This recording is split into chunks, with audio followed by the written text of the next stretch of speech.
We all want to be healthy and safe when at work, which means all employees must follow safe procedures when driving, lifting, typing, or performing any work-related tasks. However, if you should be injured at work, you must do the following. Notify your supervisor. Complete online form CA1, the federal employee's notice of traumatic injury and claim for continuation of pay compensation. Employees will receive continuation of pay if losing time from work.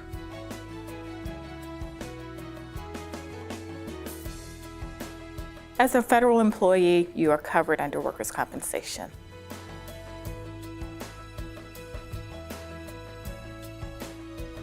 You're covered under workers' compensation while performing duty. What is not covered, say for example, you're in a travel status and you decide that after your work day, you want to go to the movies and it's 8 p.m. and you're walking outside in the parking lot at the movie theater. And if you trip and fall in the parking lot, that is not covered because that is outside of your normal work hours.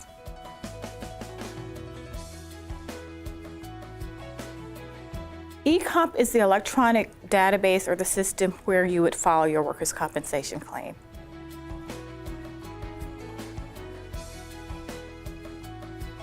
Now that's going to be a personal decision. If you feel you need medical treatment immediately, please seek medical attention at that point in time. If you feel that it can wait, coordinate with your supervisor to get a CA16 form authorizing medical treatment. And at that point, then make an appointment with your preferred provider.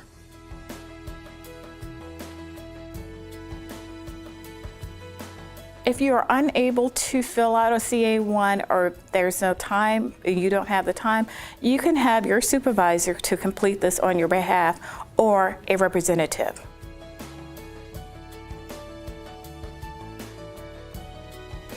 It's called continuation of pay, and essentially if you're diagnosed with a traumatic injury or experience a traumatic injury, then we, as an employer, will continue your pay, and so you're not without receiving salary.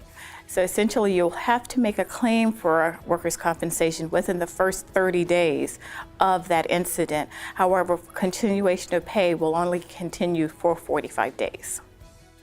Once the continuation of pay expires, an employee may use sick or annual leave to cover an absence from work due to an injury.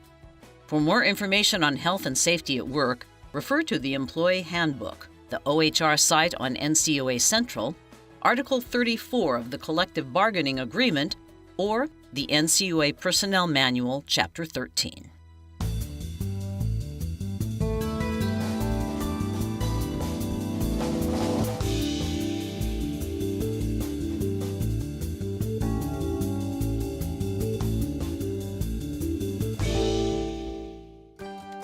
At NCUA, it is our policy to promote a workplace environment that is safe and free from violence.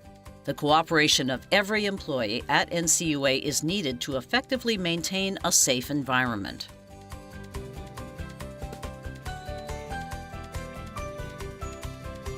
Well, first of all, we expect that NCUA employees do not engage in workplace violence. But if there is a workplace violence situation and you're a witness to that, then we want you to report that as soon as it's safe to do so. So if there's any disruptive behavior or threatening behavior or threats or harassment or anything of that nature, then you would want to report that to your supervisor or somebody in the chain of command.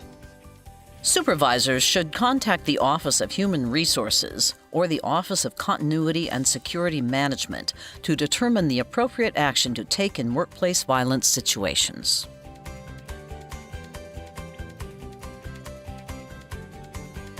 If you're in an emergency situation, what you should do is call 911 or the local emergency number, and usually it is 911, particularly if medical personnel or law enforcement personnel is needed. If you're in a credit union and there's an emergency situation, you should contact the credit union manager. If you're here at central office and there's an emergency situation, then you should call the security desk.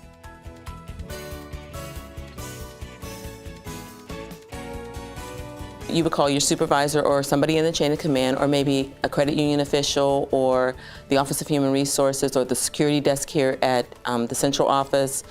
Somebody who is in a position of authority. You wouldn't necessarily have to call 911. because you wouldn't need medical personnel or law enforcement personnel. For more information on workplace violence and safety, refer to the NCUA Employee Handbook, Article 34 of the Collective Bargaining Agreement, or NCUA Instruction 1231.10.